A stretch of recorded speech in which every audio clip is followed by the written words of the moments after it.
Always a pleasure to be back in Singapore, to have the UFC back in Singapore. How significant is it to have a legend of Asian MMA competing in the main event here? Oh, two legends. But yeah, as far as Zombie is concerned, definitely it's a great card. I mean, it's a legacy. I think both of them are saying that as well. And you know, it really ignites the entire region. Like it's far-reaching, even though it's in Singapore and Korea. I mean, it's a ways away. South Korea is a ways away from Singapore. It's still, you know, buzzing in the market right now, and really causing a lift for us, and I think the fans have been waiting for a long time. And this is something that's pretty far in the making as well, you know, with regards to Zombie, I think, expressing desire to fight Max, and then Max, after his last win, calling out Zombie. So it's a great match for this fight, I think. We were due to be in Korea. What's the latest with that? When can we roughly expect to see a card in Korea, do you know? For Seoul? You know, we're looking at, I think what people sometimes, you know, might not realize is how much of a jigsaw puzzle it is. You know, we have 42 events a year, and they happen all over the world, and there's a lot of mouths to feed these days. You know, there's a lot of cities that are very interested in having the UFC come. We, of course, have ambitions within Asia, and Seoul is always on the map, or South Korea, Seoul, Busan. We last played in Busan. It's always a consideration for us. We don't have an exact date yet, but it's certainly somewhere that we want to get back to. We've seen huge success in China with the PI flourishing over there. Nothing confirmed yet, but what are we looking at? Are we looking at Shanghai next year, early next year, do you think? Yeah, you know, again, it's part of that jigsaw. It's part of us kind of determining where best to go. You know, we'll have some big announcements soon, but that's certainly somewhere that we're considering going.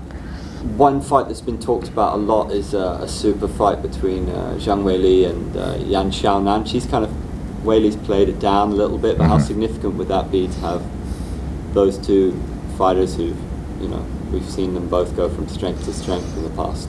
I think it would be huge, not only for China, but I think that's what, you know, the world wants to see as well. And you know, you see some of Dana's comments in recent interviews or post-fight press conferences, and you know, he's kind of played with that idea as well. I mean, that's up to Dana and the matchmakers, of course, but I do think that'd be a very interesting matchup. That said, you know, Weili's last performance, so dominant. You know, she has a variety of different options, and I think, you know, it's as she said, she's probably going to take some time to kind of consider what her next steps are, as she's been training a lot. She's one of those athletes who just trains all the time, and she hasn't been back in China for a while, so we'll see. But you know, we're in great communication with her, and I'm sure she's going to choose to do what's best. Last time out, we're in Singapore. It was great to see a pay-per-view card. How does that get decided, and what's the likelihood of seeing another pay-per-view in Asia? I mean, I know we've got UFC 293 coming up in Sydney, but yeah. In this part of the world next year, how does that get sorted out? Well, you know, we have to. Pay-per-views are even more limited, right? We have 12 to 14 pay-per-views a year. And a lot of the big ones happen in the U.S. I mean, 4 in Vegas. You know, you got New York, so on and so forth. So it just gets decided again. It's part of that jigsaw. It's part of that big equation that we kind of take a look, assess where the best markets would be for a pay-per-view card. But to your question, it's certainly you know, a possibility and consideration right now. We are looking at bringing another pay-per-view to Asia, you know, soon. Nothing concrete yet, but that's certainly part of the plan. You know, the fight nights can happen on better timing. Right, like this one is in prime time for this market, and so there's pros and cons of both approaches. But you know, we feel like that pay-per-view was so successful last year. I think the only one before that was UFC 144 in Tokyo. That was 2012 or something. So it's certainly going to pick up in terms of frequency. We mentioned Zhang Weili.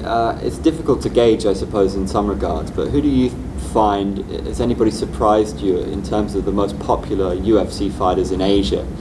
Does it ever surprise you has there been any names that have popped up that, wow, like they've just been embraced by the Asian fans? Yeah, I mean, several other Chinese athletes. I mean, if we're talking, fighters like Li Jinliang, veteran, and he has a huge social media following in China, and then also globally, just his personality, his flair and his style and that sort of thing.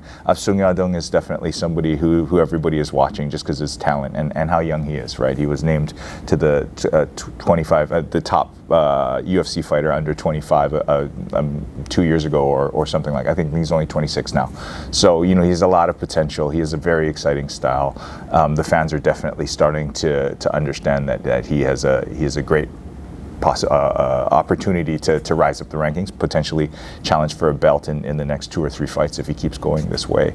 And then with Road to UFC, we have new fighters that have even yet to debut, but have generated interest already, and that's really the point of the competition. And so they come in with some momentum behind them. But fighters like Anshul, I mean, India is definitely waiting to hear when Anshul will be fighting, and I think that announcement's coming soon. Jekka in Indonesia, Nakamura-san is on the main card in his debut. So I think that goes to show what the matchmakers feel about his level of talent to put him in the spotlight right off the bat. So yeah, there's quite a few names that are coming up now, and it's exciting to see this new wave of talent come in from Asia and Asia be more represented in the overall roster, and at the end of the day that gives better chances for Asian contenders and potentially champions in the future.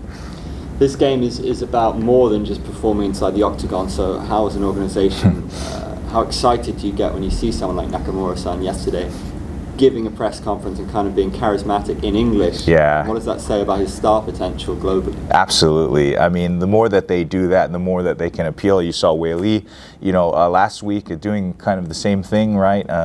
Reaching out to her fan base in English to appeal to a broader audience, and I think that's one of the things that we do well too, right? We tell the great stories about the fighters and their backgrounds outside of the octagon in the lead up to these events, and just makes it more bigger and more awareness generated for these fighters going in. So I definitely think it plays a role, but ultimately it comes down to what your track record is in the octagon.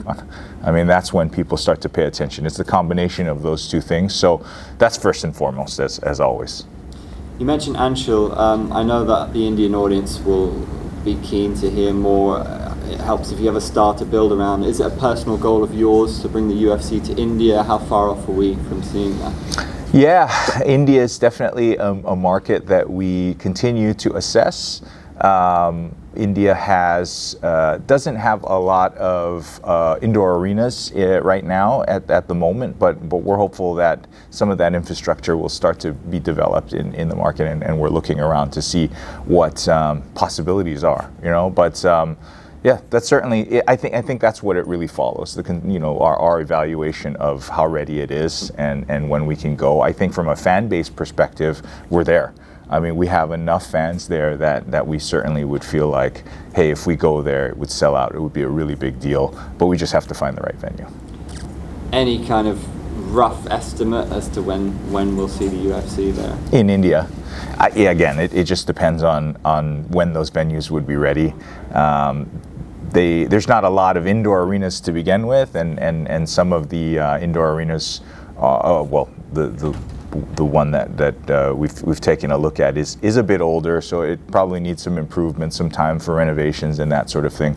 But it does seem like that's the direction that they're going with it. So hopefully in time, in a short amount of time, they'll start to make those decisions to move forward with those renovations, and then maybe we can entertain it that way. But we really need to follow how that process goes.